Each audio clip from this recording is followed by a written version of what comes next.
There's no feeling more intense than starting over. If you deleted your homework the day before it was due, as I have, or if you left your wallet at home and you have to go back after spending an hour in the commute. If you won some money at the casino and then put all your winnings on red but it came up black.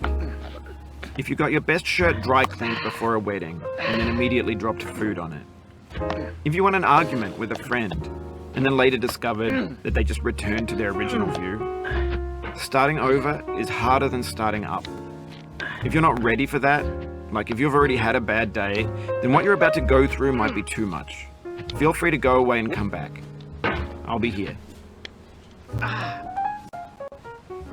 Alright, thanks for coming with me on this trip.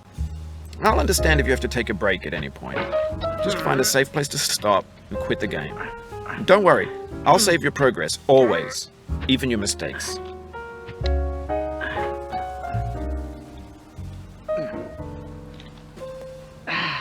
This game is a homage to a free game that came out in 2002, titled Sexy Hiking.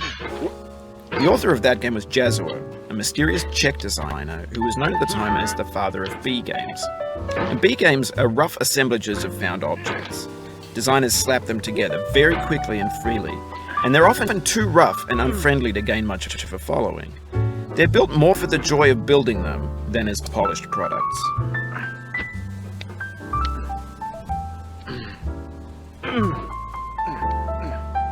In a certain way, Sexy Hiking is the perfect embodiment of a B game.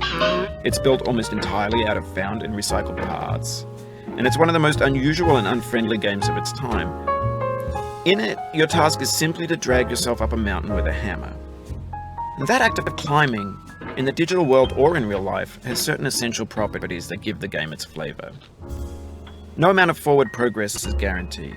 Some cliffs are too sheer or too slippery, and the player is constantly, unremittingly in danger of falling and losing everything.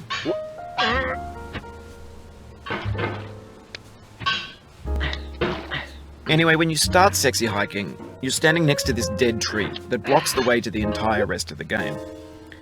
It might take you an hour to get over that tree, and a lot of people never got past. एकदम इन्होंने वक्त बदल दिया, जज्बात बदल दिए, जिंदगी बदल दी.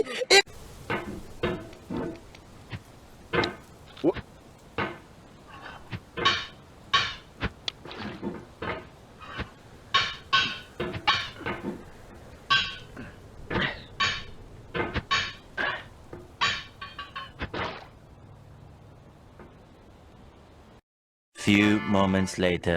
When you're building a video game world, you're building with ideas. And that can be like working with quickset cement. You mold your ideas into a certain shape that can be played with. And in the process of playing with them, they begin to harden and set until they're immutable, like rock. And at that point, you can't change the world. Not without breaking it into 24 hours later. Without breaking it into pieces and starting fresh with new ideas.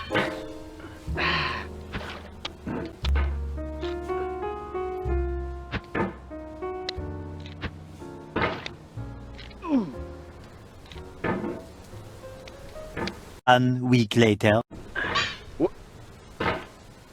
Oh, you just lost a lot of progress. That's a deep frustration, a real punch in the gut. Oh.